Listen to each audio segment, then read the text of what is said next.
Hello guys! Welcome to my YouTube channel, and today's video I want to share to all of you what are those things that I'm using to protect myself from COVID-19.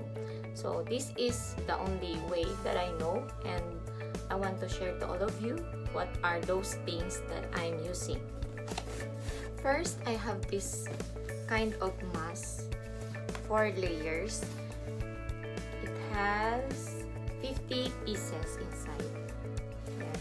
Tapos, sa loob niya, ayan, ganyan po yung itsura ng mask. Medyo malaki po siya sa akin, kaya tinatalian ko siya dito. Tapos, meron rin po akong DIY na ginawa sa aking makina. Ganyan, Mickey Mouse, ang cute. Ganyan, ganyan siya. Tapos, lalagyan ko lang dito ng tissue sa loob. Yan, pwede siya lagyan ng tissue. Ganyan po siyang ginawa. Tapos, ganyan.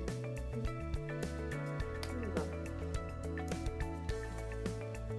Ano po?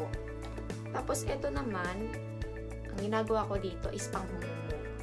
Ilalagay ko siya sa tubig, tapos isang drop lang, mga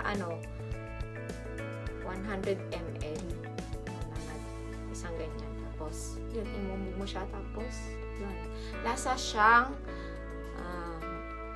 betadine, kaya hindi maganda ang lasa niya. Huwag niyong damihan, mapait po kasi siya. So dapat konti lang, 1 drops to 2 drops only.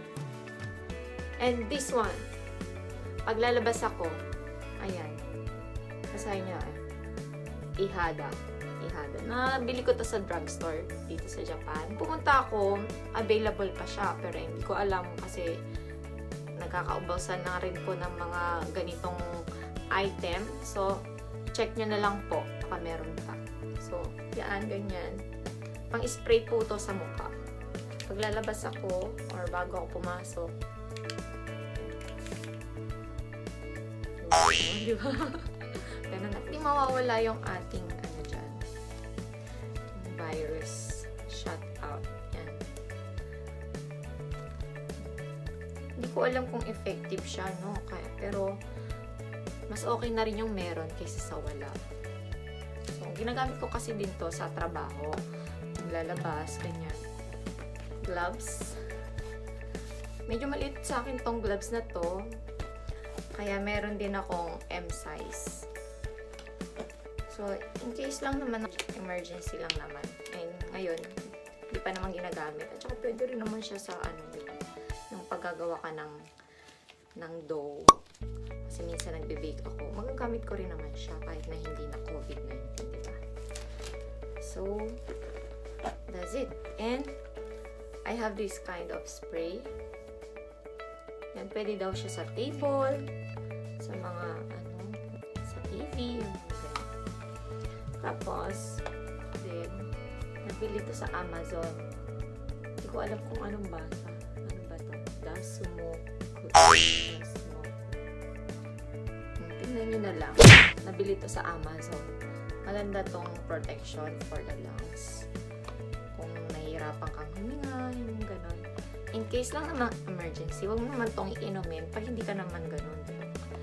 Mabisa po itong panglaban sa sakit ng ulo, sa sipon at ubo. Yan. Meron din akong plastic in case of emergency, yung ganito. Ay, para sa mga baso-basura na nagagamit natin pag lumalabas, like mask or something, gloves, ganyan. And meron akong alcohol na nilagay ko dito. Binigyan ako ng isang bottle ng customer. Tapos nilagay ko dito sa lalagyanan. So anytime na lumabas ako, pwede siyang lagay sa kamay ko pag may hinawakan ako. Tsaka lalo na sa grocery. Alam niyo, pag pupunta tayo ng grocery, di ba, meron tong yung cart na hinahawakan. Yun, in-sprayhan ko yun. Tapos ako ko, bago ko hawakan, in-sprayhan ko yun. Promise. Ewan ko ba, kasi parang kinakabahan ako pag hahawakan ko kagad siya nang hindi ko siya ini-spray. Mas okay na yun. Oh, eto din. Meron akong panghugas ng kamay. Bubbles siya. Foam hand wash. Yan. Tingnan niyo po. Nabili ko din po ito sa Amazon. Tapos pag malambot siya sa kamay pag at mamiting po kayo ng Paperis sa bahay. Pang lagay ng ng kortina, pang spray sa kortina, sa laset nyo, and sa floor. And guys, before I forget, you must have this on your house. Thermometer. Just only check your temperature every day because we don't know kung baka may lagnat ka na pala. So, or just yun guys, sana magustuhan niyo tong video na to at makatulong sa inyo. It's okay to be prepared than to be late. So, see you soon! So until here guys, see you to my next video. If you love my channel, just click the button down below and subscribe!